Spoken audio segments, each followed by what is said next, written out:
자, 윌비스 소방행정법 기초입문 강의 시작하겠습니다. 자, 소방행정법 맡고 있는 이석준 강사라고 하고요.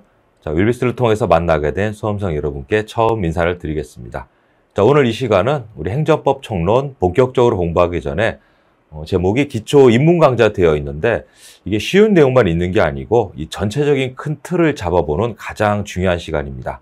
그래서 여러분들이 아마 행정법을 처음 접하시는 분들을 알고 있는데 이 전체 구조를 알고 접근하는 것과 마냥 열심히 해야지라고 무턱대어 뛰어들었다가 방향성을 잃어버려서 고생하시는 그런 분들을 꽤 많이 봤어요. 그래서 이 기초 입문 강좌가 나름대로 충실한 내용을 가지고 내용이 알차게 편집되어 있으니까 욕심 부리지 마시고 한번 시험을 거쳐봤던 수험생일지라도 이 기본 입문 강의를 통해서 전체 틀을 꼭 잡고 내가 어떤 곳에서 무엇을 공부하는가를 항상 머릿속에 새기시면서 하는 게 나중에 고생을 덜하게 되는 지름길이다라고 미리 말씀을 드립니다. 자, 첫 번째, 우리 윌비스 소방행정법 기초입문 강좌에서 총 4가지 파트로 이제 접근해 볼 거예요. 자, 첫 번째는 법 과목을 처음 하시는 분들이 도대체 무슨 말 하는지 모르겠다. 전체적인 방향은 우리가 알고 있어요. 법은 지켜야 되고 법을 위반하게 되면은 불이익을 받고 그 불이익에 대해서 뭔가 항변해 볼 수도 있다. 이런 걸 알고 있는데 이게 전문적인 법률 용어로 풀어쓰다 보니까 이게 읽기가 힘들고 무엇을 의미하는지 모르는 경우가 많습니다. 그래서 맨 처음 실제 신문 기사화되고 뉴스 되었던 사례를 가지고 우리가 한번 보고 다들 아시는 사건이에요. 그 다음에 이제 똑같은 내용이지만은 이제 행정법에서는 어떻게 표현하고 있는지를 우리가 실 사례를 들어서 한번 공부해 보면서 전체 구조를 보도록 하겠습니다. 두 번째는 이른바 권력분리 원리라고 해서 우리 법치국가의 가장 핵심되는 원리인데 뭐 하나만한 그런 얘기가 아니고 이 권력분리 원리가 그대로 실생활에서 작동되고 있는 게 행정법이에요. 그래서 이론적인 이름이지만 이게 실제 현상이 어떤 건지를 같이 입문 강의 때 보도록 하겠습니다. 그러면 이제 권력분리 원리가 실제 작동되는 현황이 결론적으로는 행정소송이라는 곳에서 전부 다 구현되게 되어 있으니까 우리 행정법 총론의 최종 목적이자 바로 기본 구조가 되는 소송이 어떤 것인지를 우리 입문 강의를 통해서 알아볼 거예요.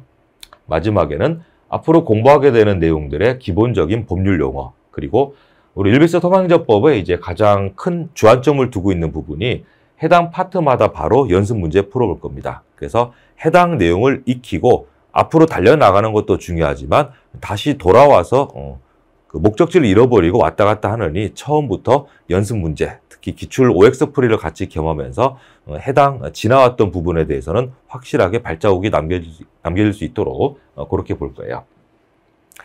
자, 그럼 간단히 말씀드리면은 우리 이제 코로나 시대 아직도 이제 끝나진 않고 있죠. 완전히 이제 종식되는 선언은 나오지 않고 있는데 한번 예를 들어볼게요. 자, 코로나 19가 이제 퍼지고 있어요. 창궐 하고 있다. 그럼 사회 현상 중에서 이제 병에 걸린 사람들이 많아지고 있으니까 국민 전체 건강이 해쳐지고 있어요.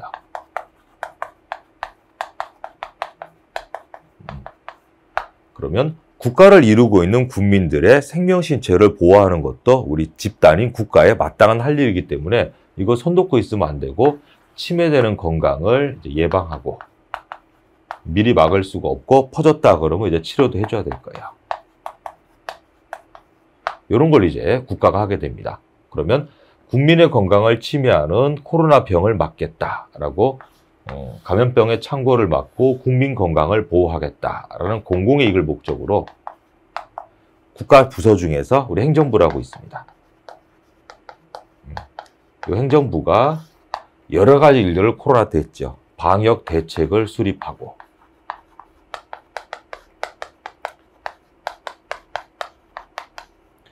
그럼 병의 이제 전염성이 워낙 강하다 보니까 알아서 잘 지키세요라고 권유해봐야 말 들을 사람 없다 이 말이에요. 왜냐하면 본인의 자유가 방해받는 걸 마땅히 따를 사람은 없기 때문에 전부 다 이제 모이지 마라. 집합을 금지시켰었고 예외적으로 모여서 영업할 수 있게 하더라도 시간 제한도 있었어요. 영업시간 제한. 이런 식으로 하지 마라라고 이제 국가가 명령을 했었고 일단 따라야 되고 따르지 않는 자에게는 또 불이익을 줘야지 그렇지 않으면 법을 지키는 자와 법을 위반하는 자를 구별하지 않으면 잘 따를 사람이 없기 때문에 요 위반자들에 대해서는 또 여러 가지 제재를 했습니다. 요게 이제 행정부서가 하는 일들이었어요. 그럼 두 번째는 이거 국민들에게 최종 목적은 국민에게 좋은 거지만 요 행해지는 수단들은 별로 좋은 게 아니에요. 하지 마라, 9시까지만 영업해라, 위반하게 되면 벌금 내야 된다, 뭐 과태료 내야 된다, 여러 가지 이제 불이익을 주고 있다 보니까 국민에게 안 좋은 거 할 때는 국민의 대변자가 일정 그 교두보를 마련해 줘야 돼요. 그게 이른바 법률입니다. 그래서 미리 법률에 이러한 것을 할 수 있다라고 근거를 가지고 있어야 돼요. 이걸 가지고 행정법에서 법적 근거 있어야 된다 이런 표현을 씁니다. 그러면 이제 법률을 만드는 건 행정부가 아니고 우리 국회, 입법부가 하는 거예요. 입법부가 이렇게 할 수 있다라고 모두가 지켜야 되는 공통의 룰을 만드는 게 법률 제정입니다. 그래서 국민이 직접 뽑죠, 국회. 따라서 이제 국민의 대변자인 국회 이런 말을 쓰는 거예요.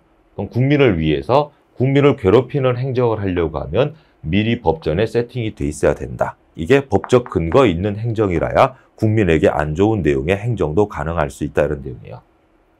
근데 오늘날에 법이라고 하는 거는 모두가 지켜야 되는 공통의 룰. 따라서 행정부도 법을 지켜가면서 이러한 일을 해야 돼요. 따라서 행정부가 만약에 법을 지키지 않았으면 법을 위반하는 국민에게 제재하듯이 행정부의 활동이 또 법에 위반되게 되면은 여기도 이제 불이익을 받아야 될 거예요. 그래서 법을 가지고 옳다, 그르다를 심사하는 곳을 심사하다 사자에다가 법법자를 써서 이제 사법부가 사법 심사를 하게 됩니다. 그럼 문제되는 행동이 법에 맞는 행동이었는지 법에 어긋나는 행동인지를 심사해서 판결을 내려주죠. 이게 이제 사법부가 행하는 소송이에요. 여기에서 행정부가 행했던 이러한 조치들도 달성하고자 하는 목적에 비해서 너무 지나치게 과도한 수단이었다라고 판명이 되면은 그들의 행정작용도 역시 법에 위반된다. 그러면 이제 판결이 나올 수 있어요. 자, 그래서 요약하자면은 감염병을 막겠다라는 공공이익을 위해서 행정부가 현실적으로 어떠한 일들을 하는데 이것도 전부 다 법에 어긋나면서 할 수가 없다. 목적이 정당하다고 해서 모든 수단이 다 괜찮다고 허용되는 건 아니에요. 따라서 이러한 수단들이 필연적으로 개인들의 이익을 침해할 수밖에 없어요.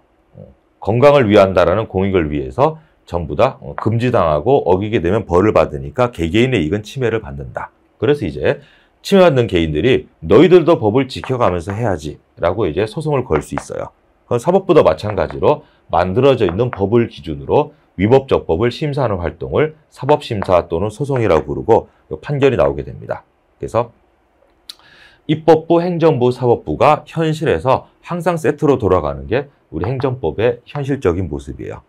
그래서 권력분리 원리라고 하는 건 국가가 행하는 것에 대해서는 일단은 국민이 따르기로 한다. 원치 않아도 국가의 법과 제도에는 일단 따라야 돼요. 그걸 우리가 권력이라고 부르는데 이 국가 권력을 하나의 부서에다가 집중하게 되면은 혼자서 룰을 만들고 혼자서 현실적으로 집행하고 내가 한 행동은 전부 다 옳다 이런 식으로 가버리게 되면 권력이 남용되어서 국민들에게 좋은 일이 안 생기기 때문에 국가 권력을 이제 세 개로 쪼갠다. 이게 권력분리 원리이고 권력분리 원리의 최종 목적은 국민을 괴롭히는 국가 행정도 법에 위반된다 싶으면은 판결을 통해서 바로잡을 수 있는 길을 도모하겠다.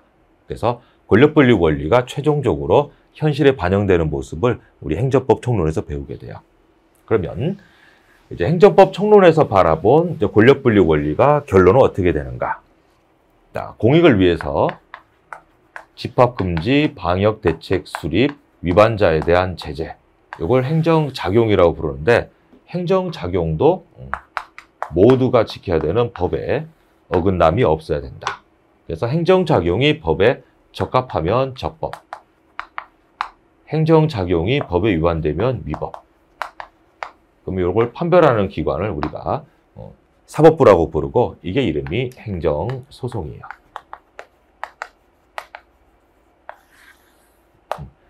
자, 공통의 법을 입법부가 만들고 법을 구체화시켜서 현실적으로 행하는 게 행정부 행정작용이고 이게 옳고 그른지를 따져보는 게 사법부가 하는 활동입니다. 그래서 입법부, 행정부, 사법부가 어우러지는 요 공부하는 게 행정법 청론이고, 전부 공을 위해서 등장한 행정작용이 어떤 종류가 있나, 요걸 이제 1권에서 보게 됩니다. 그 다음에 2부 파트에서 공익을 위한 행정작용도 법에 어긋나게 되면 국민을 괴롭히니까 개인의 이익을 위해서 잘못된 행정을 소송과 판결로 없애주겠다. 이런 식으로 국민의 권리구제를 도모하는 게 행정소송으로 대표되는 행정구제 파트예요. 따라서 이제 행정소송을 필수적으로 공부할 수밖에 없는 이유가 여기 있습니다. 그래서 행정구제편 보게 되고, 이러한 이제 법률 용어들이 어떤 게 있는지를 공부하는 게 우리 입문 과정의 최종 목적 되겠습니다. 자, 그럼 우리 기초입문에서 이제 어떤 식으로 공부할 것인가는 여기까지 말씀드리고요. 우리 다음번 강좌에서 실제 사례를 보면서 행정작용, 영업정지 처분이 나올 거고, 거기에 대해서 사장님이 취소 소송으로 대표되는 행정소송 걸어서 어떤 운명으로 가는지 우리가 볼 겁니다. 자, 이 시간 기초입문 오리엔테이션 이걸로 마치고 우리 바로 다음 파트에서 실제 사례를 보면서 행정법 총론 공부해 보도록 하겠습니다. 수고하셨습니다.